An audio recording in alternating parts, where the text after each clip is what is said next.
Good Erev Shabbos to you, and I hope you're well. This week's Shabbos begins at 6:07 p.m. and Mincha followed by Kabbalat Shabbat tomorrow will be at that time in Elstree, at Yavne, and at Croxdale Road. And at Croxdale and Elstree this week we have a sushi kiddush for you, so please support one of our 3 minyanim. Now tomorrow we have a very busy Shabbos. There are 2 Sifrei Torah.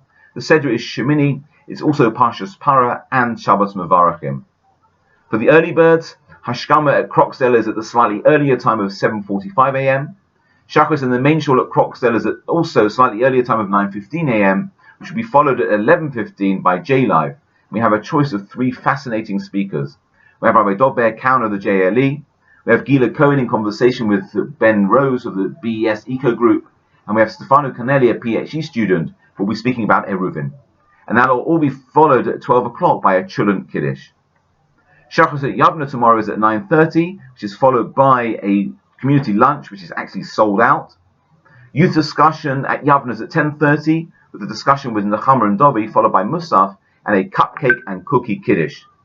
Youth discussion at Croxdale is also 10:30, with a lively debate and discussion with Josh Schwartz, also followed by a cupcake and cookie kiddush. Children's services there at a normal time of 11 o'clock, and Mincha will be after kiddush at around 12:38. Later on, I'll be giving my Daf Shavui Shir, a week's worth of learning in 15 minutes. That's at 6:55 in the evening, followed by Mariv and Motzi Shabbos at 7:11. Mariv at Southside is at the home of Rabbi and Rebbetzin Taylor, also at 7:11. Online Havdalah is at 7:30 with Rabbi Finn, and that can be watched on Facebook. And a reminder to put your clocks forward 1 hour on Motzi Shabbos for British summertime. Mazel tovs this week. Mazel tov to Alex and Paul Grossman on the birth of a grandson, to Louisa and David Brickman on the engagement of Josh to Elise, and to anyone else who's celebrating a birthday, anniversary, or any other simcha in the coming week.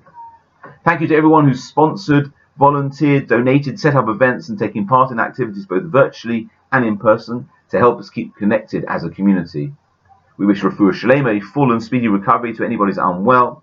We wish Arich Hashamim long life to anyone observing a yortzeit in the coming week. So let me just share a quick idea with you. You see, it must have been a very exciting moment for the entire Jewish people, because after a year of collecting all the necessary materials for the construction of the Mishkan, that portable desert temple, the work was now complete. And it was a magnificent edifice, the very first earthly focal point for connecting with God, and it was now finished. And for 7 days, Moshe Rabbeinu, instructed by God, had to put it up and dismantled it as part of its inauguration process. But now, the Torah tells us, Vayhi bayom Shemini, it was on the 8th day that he put it up, and it remained up, filled with a divine presence.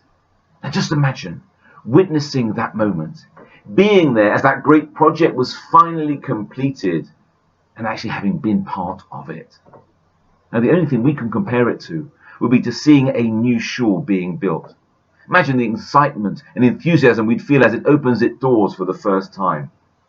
Now, of course, that feeling dissipates over time as we become familiar with it, and that is somewhat of a shame. And you know what, Baruch Hashem, we have so many wonderful establishments in the area. We're blessed to have so much opportunity to live our Jewish life.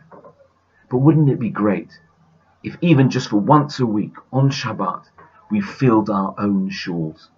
How special it would be that individually and collectively we played our part in the continuation of that process of construction that began over 3,000 years ago.